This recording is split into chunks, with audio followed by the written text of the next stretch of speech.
My name is Jeremy Gibbert, and I'm the chair, and I'll also be presenting a short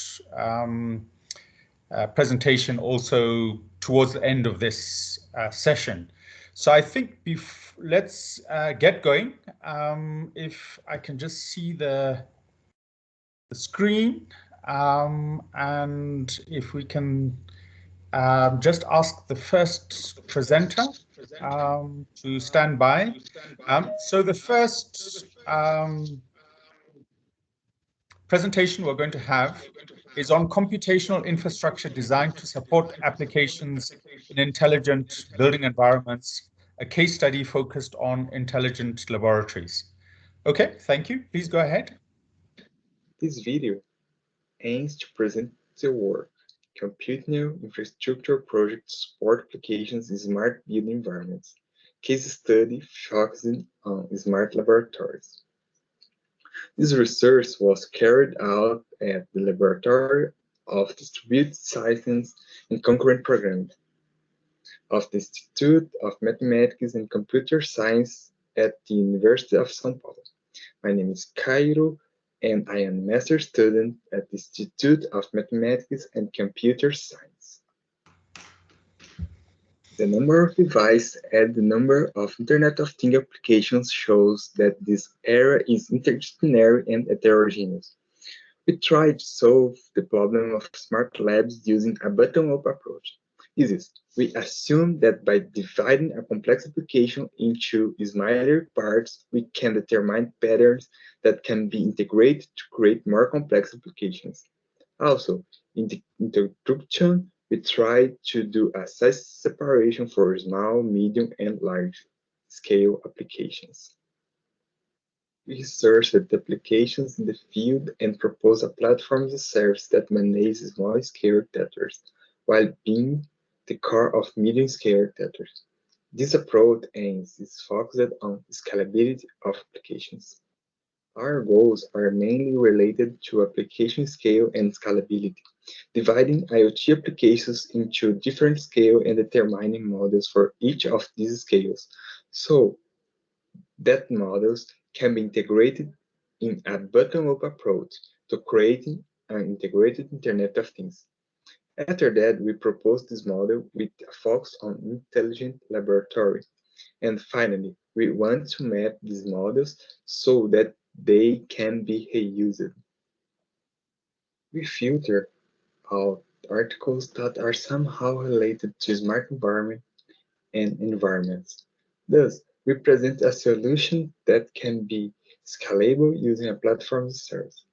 To propose the platform as a service, it was necessary to map an infrastructure that was implemented as a prototype in an intelligent laboratory. In the small-scale model, we have actuators and sensors linked directly to microcontrollers. Actuators in this model are responsible for performing actions in the environment.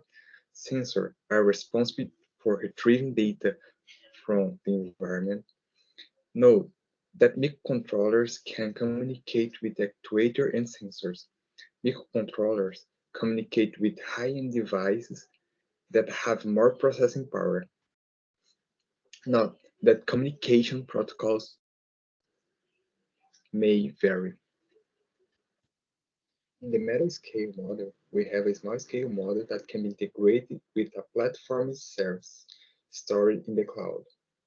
In addition to the high-end device, it communicates directly with the cloud platform.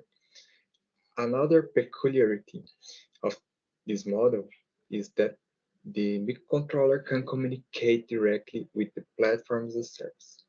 Finally, other small-scale applications that follow this model can be integrated into the cloud platform. After defining the model for small and medium-sized applications, we made working prototypes of the solution in the lab.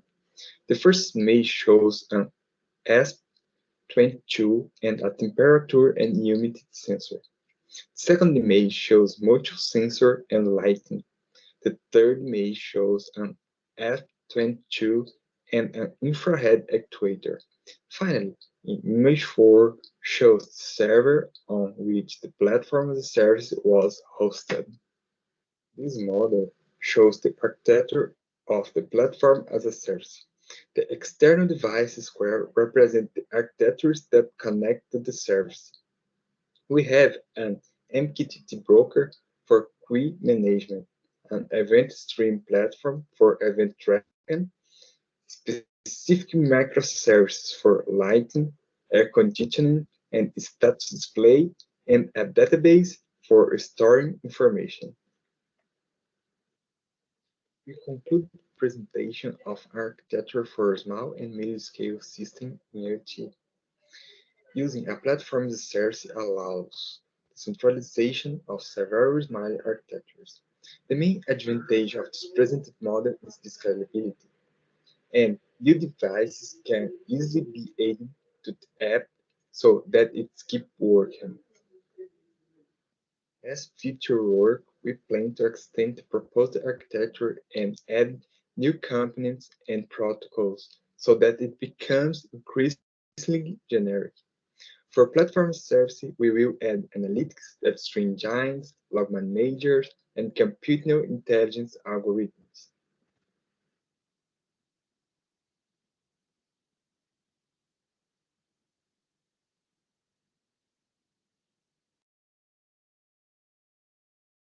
Okay, thank you very much for the presentation. Is Cairo here? Yes. Yes, I'm yes. here. Okay, welcome. Great to see you here. Questions? Are there any questions from anyone? If there aren't any questions, I've got a quick one to ask you. Very interesting presentation and exploration of the technology and applications. How do you see this developing going forward? What are the kind of next steps that you are going to look at with your research? Then, my master project consists in separate architecture of IoT in main parts, and in small architectures, medium architectures, and big architectures. Then, looking at these three different size architectures, I will propose one architecture for small and mapping the components in this architecture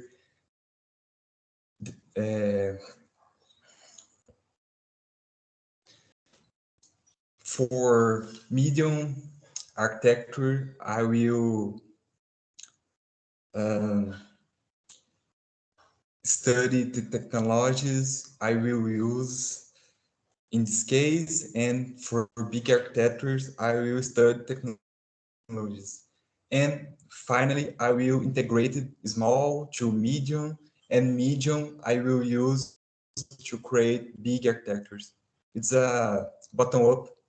I say on the start of the video, I take small and create medium, and then I create big architectures.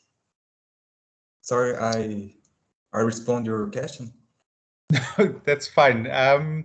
Thank you very much. I think we probably only have time for one question, unless there's a burning one from the audience.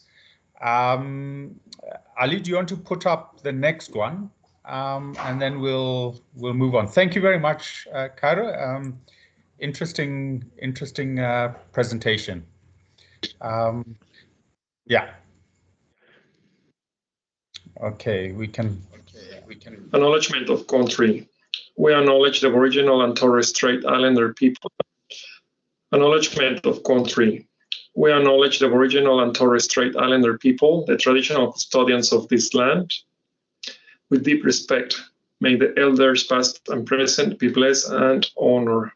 May we join together and build a future based on compassion, justice, hope, faith, and reconciliation. Hello and welcome. I'm Guillermo Aranda Mena. I'm Associate Professor at RMIT University in Melbourne, Australia. I have a paper for the conference, which I have enjoyed very much writing. It's been a very practical paper. It's on the use of virtual reality in design and architecture and planning. I'm going to share my desktop, and I'll probably practice more of what I'm preaching with my paper. I'll very briefly just introduce the paper itself. I won't take a lot of time in the actual paper. I really want you to read the paper, but the presentation, I thought about making something hands-on with the idea of what I've been piloting myself in the last as real life virtual reality in the last couple of years.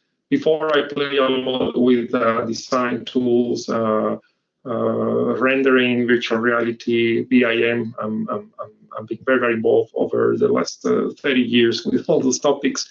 But one of the things that really got me going with the idea of re-engaging with what is coming up in terms of innovation on software is the streaming and what we call live broadcasting of virtual environments. So in the paper, I describe what I understand by live virtual reality and how this has dropped in terms of price. So costing is quite reasonable. Hardware as well. You can install the software and peripherals in pretty much any standard workstation, at least within architecture, design, engineering practices, and then peripherals like headsets, virtual reality headsets are also dropping in drastically in terms of cost. So accessibility is not only about the capital upfront expenditure on the product, it's also about accessibility in usage. So I describe also a lot about user interface, user-friendly of the tools. I'll explore and I'll tell you a bit about the tool set, not a single software, but how things are coming together in much more accessible ways for non-experts. In this way, you could be a design expert, an engineer, architect, or planner, and you don't need to be a VR expert, which up to recently has been the case. You know, you outsource the production of your renders or your virtual environment to expert firms, and in this case, my argument is how you bring it as core integral part of your design practice. I attempt to create a definition of what is the architecture virtual reality life as a definition, which I include three cornerstones or three supports or legs to it. I mean, the first one is that is the ability to broadcast a virtual environment of buildings, spaces, urban designs. So as a concept, as a development, and a third for project reviews. Now, the overlap between a virtual environment that is being shared online during production is fundamental, because what we're talking about is as you are creating your virtual scenes, others can access them, just in the same way that video gaming is part of a social system now. Well, a lot of the technology here is on the back of that video gaming participatory aspect about it. So this is really powerful for us in the built environment. One key element is the synchronicity. So that means that everyone can be either face-to-face or online, but real-time, concurrently, okay? And the third one is that perhaps the blurry line between the physical and the virtual space can bring more people more effectively together. So we have experienced both extremes in the last few years. Either it was a meeting face-to-face or virtual over the last lockdowns. But in this case, whether that line is becoming blurred and more effective in the design process. So I say here, just in the same way as a music band might be performing live face-to-face or online with an audience there. I could have used probably the video gaming example, but I just left the one about music. Perhaps because more people are used to YouTube or any of the streaming applications, which now there are able with the 3D as well. So I won't go out, I'll just introduce the paper, the breakdown or main headings. I break it into two. How you come up with virtual environments is the authoring stage, which both the stages can be concurrently. So I'm talking about authoring the 3D spaces, the 3D buildings, the environment, and then broadcasting, or I call it publishing or broadcasting. So first is the authoring stage. And here I put it as a second broadcasting, but it could be concurrently or the order is iterative as well. So talking about kind of designing as you speak as well, that is part of the exciting thing of it. You don't have to prepare a presentation that is purely for the marketing of your building or your design, but it's also part of your design process. And this is really what is exciting for someone like me who's in this sphere of architecture, planning, design, and even for project reviews and construction reviews later on. It's something we've been exploring as well. I create initial tables of comparing things to do with plugins and support for some of the most industry standard software applications. These are applications for authoring the basics, so we will call the kernel for the building information model as a 3D, in this case, purely 3D data that is then imported or exchanged with a virtual reality authoring tool, authoring and broadcasting tool. So I talked briefly about things to do with plugins, file exchange. You can have synchronicity, so you can update your models in any of the tools you might be working on. If they're connected, you work on one, and then it's reflected on the other one. And I also talk about, quite interestingly, whether it's across platforms, so across devices as well. The cloud computing, you can start modeling your virtual environment based pretty much first on the VIM 3D data on a tablet even, and then you evolve from the tablet into a higher end video gaming space. And we'll show you a couple of things very briefly. So that part of authoring and then broadcasting, or broadcasting as you are authoring, are described here. And I make the comment that you don't need, you are not expected to have programming skills. I mean, traditionally in these spaces, it's great to have C++, to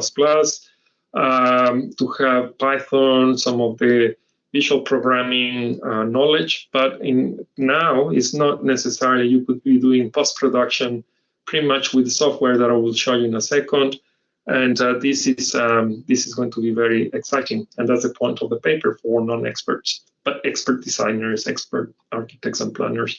And then the broadcasting part, which is open source, is I've been using Open Broadcast Studio.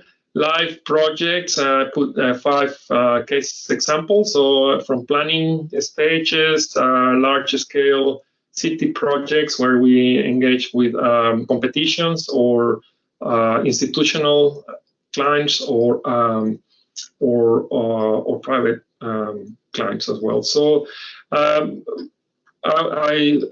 will say this paper will have a follow-up to the conference, the CIB in Melbourne in 2022. So that's June 2022 with the in-depth case study data, especially the UNESCO projects I'm doing with colleagues in Italy with the UNESCO chair, where I've been part of for a good 10 years now, and did a attribute table here that compares various aspects about functionality, what is the VR tool that I talk about good for, and where it's probably better to have other applications to support that. And finally, I conclude the paper with the discussion around level of maturity, in this case of the software, but also cultural maturity as more people are familiar and engaging with the virtual reality world. Especially video gaming has been a big push for it.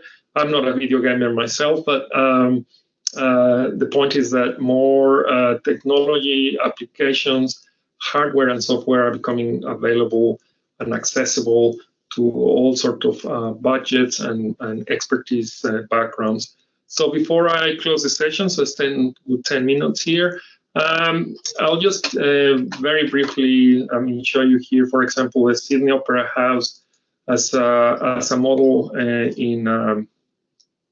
in Rhino, so a Rhino model.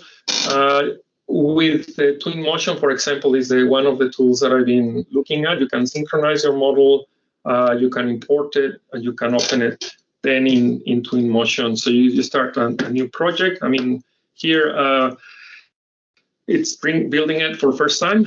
So you can import this into Twinmotion, which is at the back of Unreal Gaming Engine, and you can bring files from ArchiCAD, from Revit, from SketchUp, from Formit, from Bentley, and in this case from Rhino. So and then what you are able to do is continue what I call post-production of the VR virtual reality environment. And let's see if it's already here. You can have a view on it. You can look at the interface. Is pretty accessible. It should come. Yeah, it's here. Let's just say let's just bring everything into the viewpoint. So just look at this, and if not, I'll stop and reopen it in a second.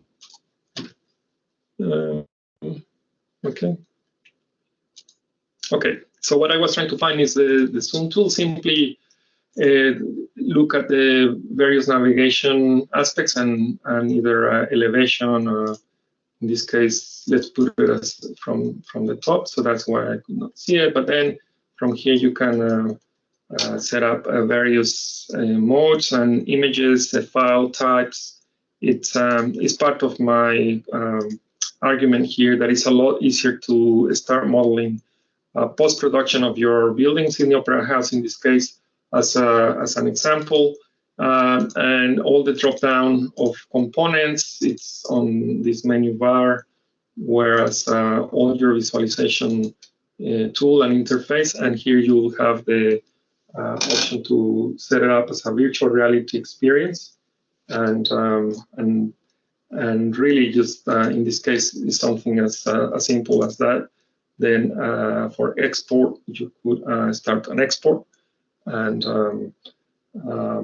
have a presenter which is online, so you can have your client and your people logging in as you're presenting. So it's a really engaging tool, and this is Twinmotion. This is part of the Unreal engine. Okay, so I was just before I close the session, just see whether I can get a custom view here, perhaps, where I did a break. In this case, with a cross section of the Sydney Opera House, and then you can bring paths, for example, for people, vegetation, various paths. In this case, could be once again weather. Various weather conditions, light conditions. It's pretty exciting. I won't take any longer. So thank you very much, and please send me an email if there are any questions, any comments. I'd like to hear from you. Guillermo Arandamena, RMIT, Melbourne, Australia. Thank you. Acknowledgement of course. Thank you very much, Guillermo. Are you here? If in case there are questions, or is it a strange time in Australia? Yeah, I just received an email. I just saw that he won't make it, but he will watch the recordings, and he's more than happy to receive any questions that he will answer them by email. Okay, so I think that's what we'll suggest happens. Very interesting presentation, and I think the email address, the contact details are on the paper. Please follow up, and also obviously look at the next paper coming along as well. So thank you very much, Guillermo, and I think, Ali, we can then go on to the next one.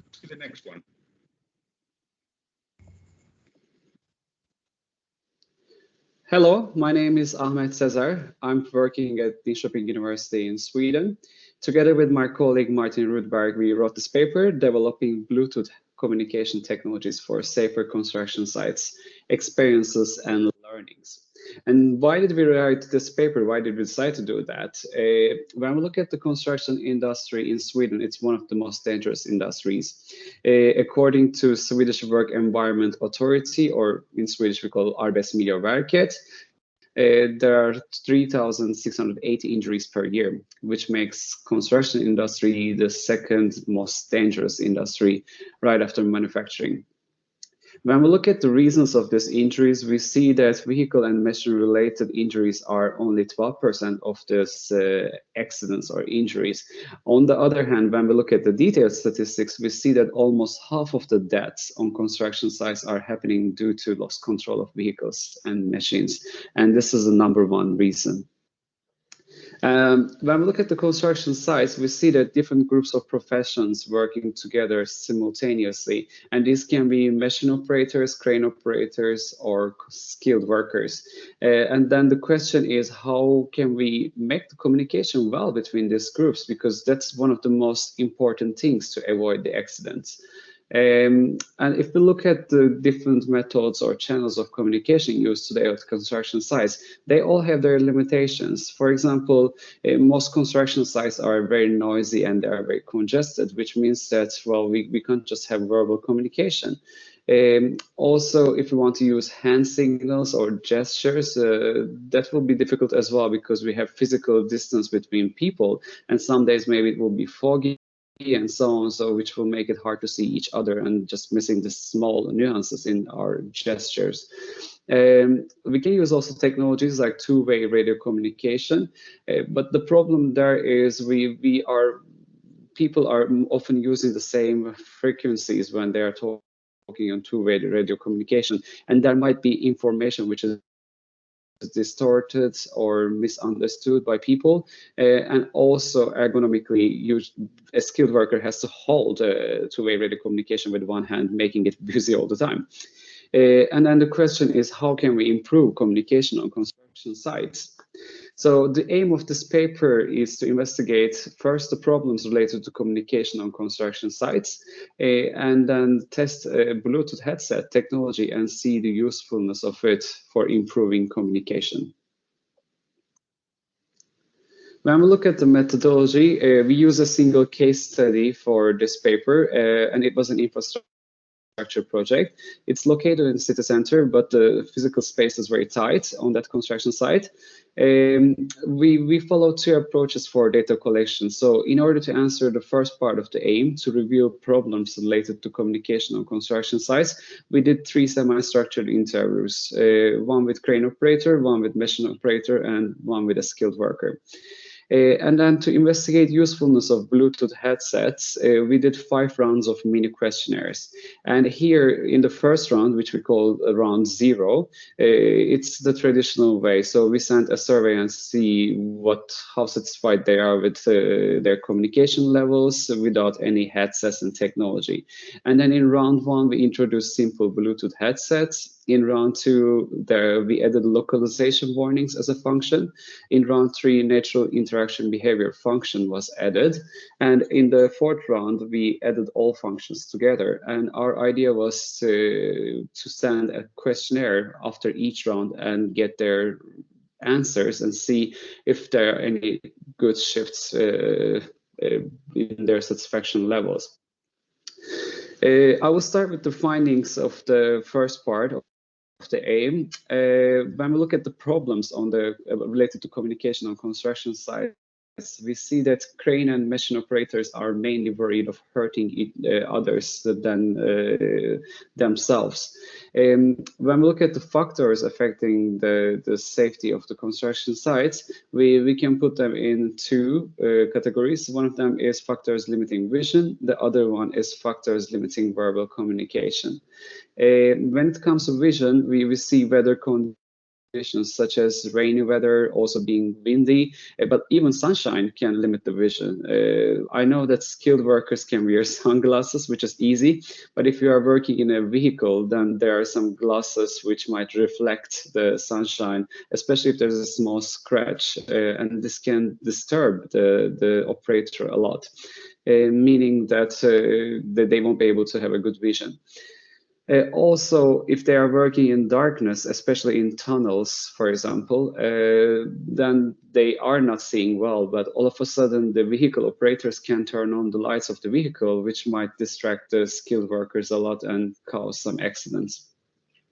When it comes to factors limiting verbal communication, we again see that when they work in tunnels, especially the vehicles are making too much sound and this echoes, so it makes it difficult to have a verbal communication.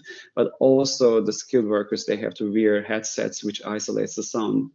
When we look at the machines, they are very well isolated, but this can be a problem as well, because then they don't hear the sounds coming from outside, which might be something urgent, unfortunately, and they might not respond to that.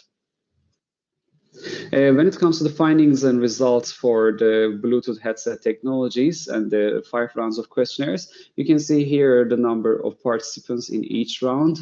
And we were looking at the trends, how it shifted between different rounds. And here I can conclude that simple Bluetooth headsets in round 1 and round 2 with localization warnings, they were found the best. So the satisfaction was highest in round 1 and round 2. They also had some complaints after each round, which meant that their complaints were mostly about distances. So they would like localization warnings, communication quality, and noise cancellation functions to work better in longer distances. When it comes to conclusions, I can say that in this paper, we revealed the factors influencing basic communication methods. Also, Bluetooth headsets are useful, but there are still some improvements required. And I think this paper gives a very good idea of what are the problems with them and what are the workers finding useful and not very useful.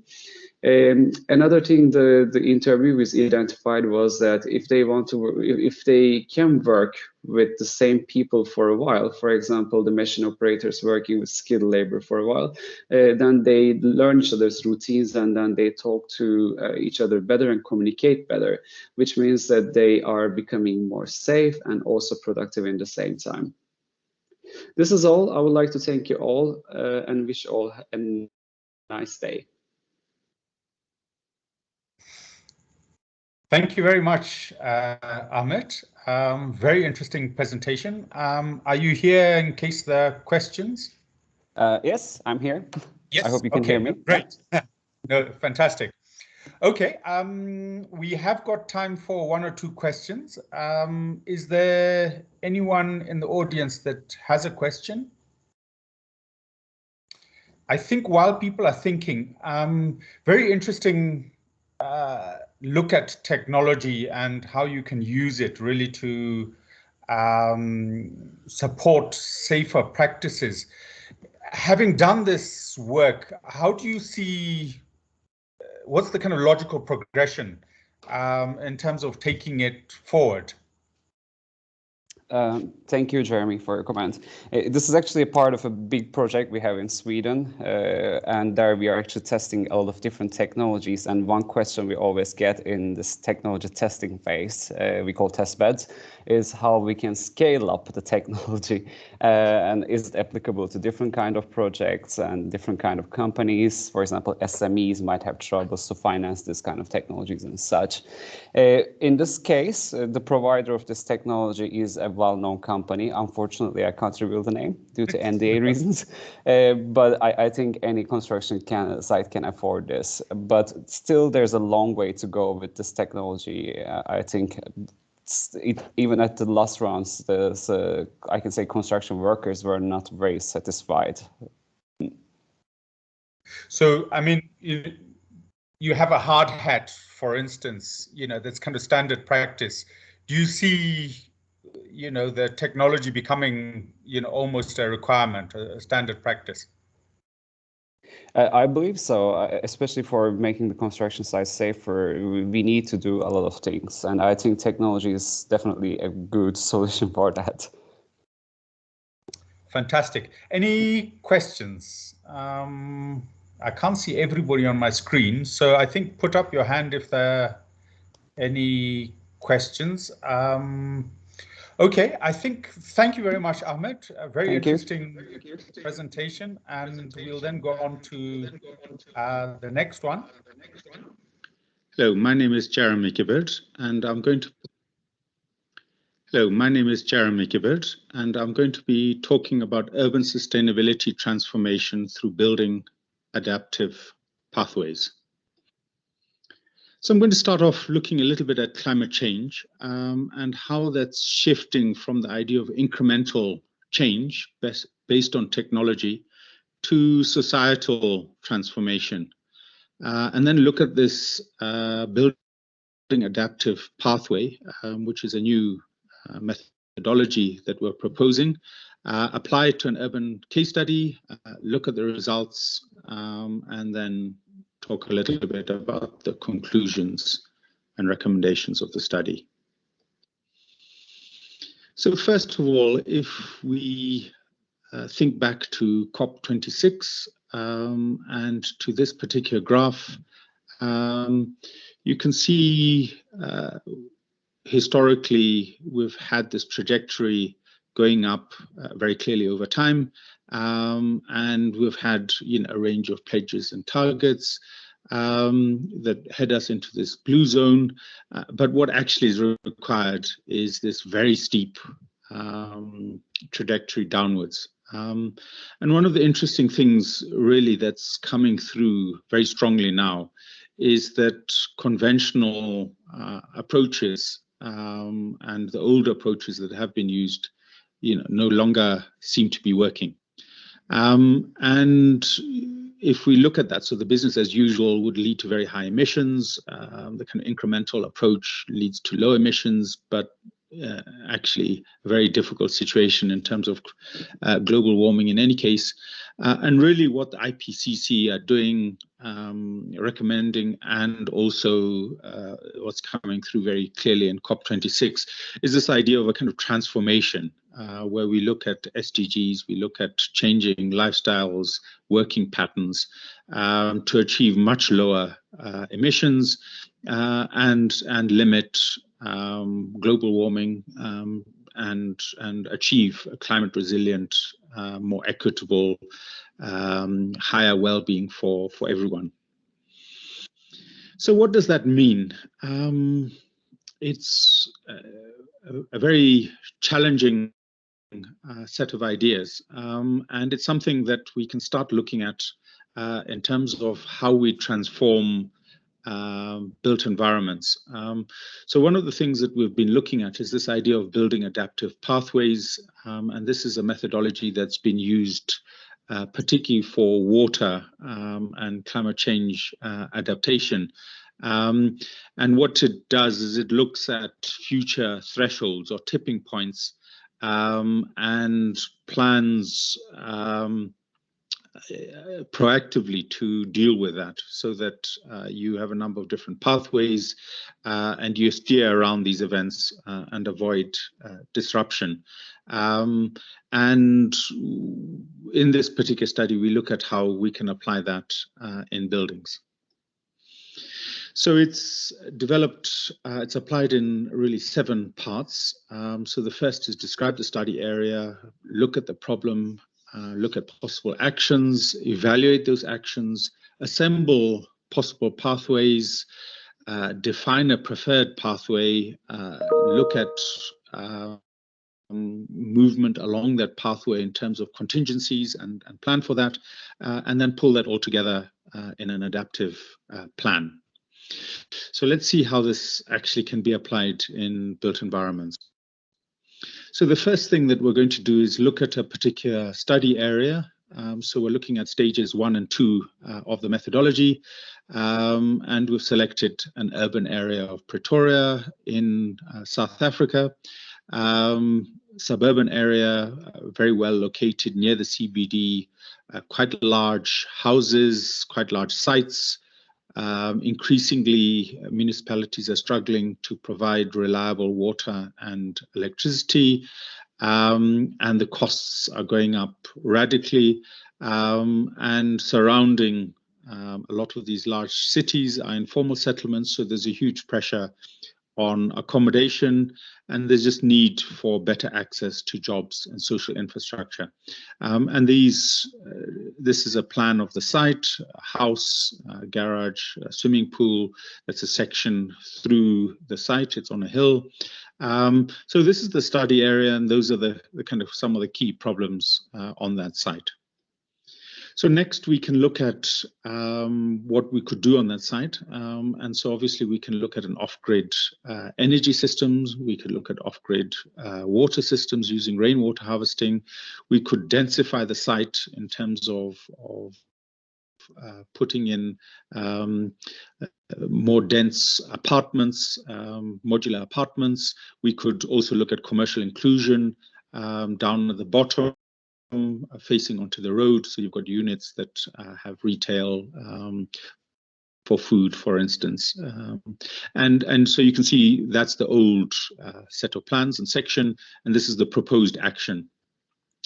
What we can then do is evaluate those actions in terms of whether they address the vulnerabilities, whether they create new opportunities, and at what point would we need to implement that in terms of the tipping points that we talked about earlier.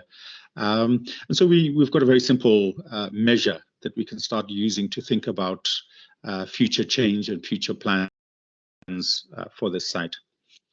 So the next two steps are to assemble the pathways, and the way we do that is to put together this diagram where we chart the different potential pathways and then the tipping points along that route. And what we can then do is we can then start thinking through what is the preferred pathway, what's the optimum pathway to meet a lot of the different changes. So in this particular case, the priority is energy and water measures, and then moving on to residential and commercial inclusion. So we've got that sort of route, and we can look at that also in terms of scale, density of urban sites in the city. So to bring that all together, what we can conclude from the study is that we have to think about transformation. So it's not incremental change any longer, it's about major change. And this particular methodology appears to provide quite a useful way of addressing a lot of these key issues. You can generate appropriate transformational actions. You can evaluate and refine those actions. You can look at responsive, flexible plans that can change in future and address risks in time. And we would recommend that we develop the methodology further in future projects. Thank you. I don't know if there are any questions.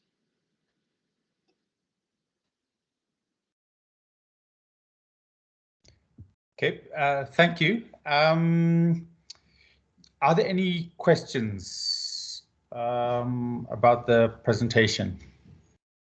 I think while people are thinking, just to mention, I think two things. Firstly, that you can apply the methodology to different building types. We've also looked at it for office buildings and how to transform office buildings you know, in the next 10 to 20 years. I mean, if you look at something like COVID-19, a lot of office buildings, particularly on some of the kind of campus out of town sites, are totally empty. And so there's a major issue there, you know, and it's starting to potentially affect the business viability of companies that own these buildings. So we've also used the methodology to really evaluate different pathways that you could explore. For instance, transforming some of these office buildings into residential mixed use type arrangements. So it's quite an interesting methodology. And, you know, it also depends a little bit on the amount of data and time you have. So you can do it as a kind of fairly quick exercise to really get occupants, clients, developers face difficult decisions, but also then do very detailed studies on all of the different options so that you get a very thorough approach. Any questions? Otherwise, I think we can move on. Ali, I think let's. I think we are now on the last one. Welcome to our presentation. I'm Zohra Shalrian. Welcome to our presentation. I'm Zohra Shalrian, PhD candidate at Texas A&M University. I'm going to present our paper on assessing and predicting building energy performance regarding buildings outline with a probabilistic approach. The other co-authors of this paper include Dr. Shahsavari from Perkins and Will and Dr. Delzende from Birmingham City University. Buildings account for about 40% of carbon emissions in the US due to their large amount of energy consumption. Building simulations and analysis are usually postponed to last phases of design when most design specifications are already fixed and are costly to be modified, if at all possible. Many studies show that the simulated values are usually different from the building's performance in practice. Although primitive schematic design accounts for a relatively low portion of the total design fee, it is responsible for the environmental impact of the buildings and the cost of the building's performance. So design outlines and building shape are among those features that are conceptualized by architects in the very early phases of design. So in this paper, we have developed predictive models to help architects in early design decision-making. We specifically focused on building outlines, and we use other performance-based parameters that are commonly used in literature in generating our dataset. To address the deviation between simulated and actual building performance that was mentioned in the literature, we use a statistical method to implement a probabilistic approach in generation of our dataset. Our framework consists of data generation, in which we synthetically generate data samples using Grasshopper parametric modeling platform. We used Honeybee and Ladybug to parametrically calculate the energy consumption of the samples with a probabilistic approach. Then in the second phase, there is data analysis, in which we have analyzed our data through data visualization. We also applied principal component analysis, or PCA, to analyze the variables covariances, and also used for dimensionality reduction. And finally, we developed predictive models that could predict the performance of building test samples based on the building's outlines using the training dataset. So in this research, we chose 4 common outlines for office buildings in Houston, and we applied 8 performance-based parameters in our energy simulation for building energy consumption, including window-to-wall ratio, windows shading depth, glazing U value, building orientation, and 4 parameters about the wall material, which is thickness, thermal conductivity, density, and a specific heat capacity. So in this approach, for each variable, we defined a set of possible values in each parametric run. We used a random noise from Gaussian distribution with a mean of the selected value and a studied standard deviation. The total combination of features lead to 1,440 conditions per building outline with a unique result. In the second part, we analyzed our data. The plot of the data distribution regarding their energy consumption showed that the thermal loads of building models with T, U, and L shapes have similar probability distributions and is different from the square-shaped thermal loads. We also saw that the average thermal loads of building models with T, U, and L shape is about 12% higher than the average thermal loads of building models with a square shape. And finally, the average deviation of thermal loads of building models with TU and L shape is 29% higher or more distributed than the deviation of thermal load of building models with a square shape from their corresponding means. Then we applied PCA, or principal component analysis, to see the variables' correlations and significances and to determine whether or not applying dimensionality reduction by removing any variable that has insignificant impact on the data distribution. So our PCA results, the script plots, show that the PCA explains about 40% of data distribution, which you can see in the left figure. And we also need PC1 to PC5 to explain 90% of data distribution at least, which the plot shows on the right figure. So the loading matrix from the result of PCA also shows that wall material specifications have the highest correlation in PC1. And we see that other variables also show significant correlations in PC2 to PC5. So based on the loading matrix and the script plots that we at least need PC1 to PC5, it means that all selected variables have significant impact, at least non-trivial impact on the data distribution, and we may not apply any dimensionality reduction in our predictive models. Based on the results of the analysis, we developed the predictive models for two conditions. One is considering all samples, ignoring the building outlines. And two is splitting the samples into building models with square shapes versus building models with T, U, and L shapes. Then we applied polynomial regression models with different degrees of freedom, basically from 1 to 4. And then we compared the model fitness using R² and training time to determine which model is the most efficient model with high fitness. We saw that in the first condition, the highest R² can only reach to 79% fitness. However, in the second condition, we arrived to about 98% fitness. Here are the plots of predictive values versus simulated values over the two conditions, where you can visually see that the result of the simulated versus predictive values better fit in the second condition, where we have separated models. One model for TU and L shape and one model for square shape.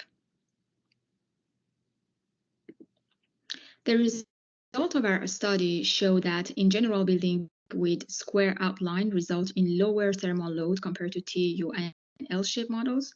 This result matches with the result of other studies confirming that square outlines show more efficiency in energy consumption compared to other outlines with similar area. Also, considering uncertainty for feature values, thermal loads of buildings with square shapes are mostly distributed around the mean with a higher probability compared to other shapes. Therefore, we may expect the thermal loads of the square outline building models with lower uncertainty around the mean compared to other shapes. So in this study, we concluded that building outlines could have significant impact on the total energy consumption of the buildings, which could affect on selecting the efficient predictive model with high fitness. Thank you so much for your attention. Please see the details and elaborated explanation on the project in the paper. And if you have any further questions, please email me. Thank you. Thank you very much, Zora. Is Zora here, or yes, are the time zones against us? Ah. No, I'm here. Hi. You are here. Great. Okay. Questions? Are there any questions? Very interesting paper, and very rigorous application in terms of just looking at the different variables and energy consumption related to building footprint shape. Are there any questions? I think while people are thinking, interesting paper. One of the things that you know, with energy consumption in buildings, eventually you need to kind of look at multiple variables. So, you know, there's going to be a need to look at you know, electrical lighting, and potentially, you know, looking at different heat gains and losses from things like orientation. So one of the things I was just wondering was how do you kind of progress your model, or is that kind of where you're going to stop? Yeah, thank you so much for the question. So yeah, I think that this this paper is kind of in the preliminary process. So we intend to expand this approach to consider more performance-based parameters. So we only considered like 8 numerical performance-based parameters, and we added shapes. But still the shapes also very limited, like we only considered 4 shapes. And we didn't even consider like the shapes that are like in practice, we never have like square. So it could have some manipulation to the shapes. So I think that the next step is to consider more and more like a wide range of parameters along with their manipulative range, so that. And also we have to consider more, probably more complex models, for example, to see that what is the accuracy between different models. This paper, we only considered regression models. But for future, I think that probably using like more like deep learning models, neural networks probably may help us to have only one model, for example, instead of considering separate models. Or something that we have to explore, that what is the best model that can reach us to the best accuracy while considering different variables, for example, lighting, that we did not consider here. Okay, thank you very much. I think the organizers will probably want to bring everybody together. So I think it's, Ali, is it time to close the session? And, yeah. Okay, I think just from my side, thank you very much to the audience and particularly to the presenters. So for a very interesting set of presentations, and please read the papers and please get in touch by email. So thank you very much from me, and I'll hand over to Ali to tell you where to go next. Yeah, so please, I would kindly request everyone to go back to the opening session where Professor Muhammad and Dr. Taha will just make the closing statement at marking the end of a very, very nice day, presenting a variety of very nice presentations. Thank you.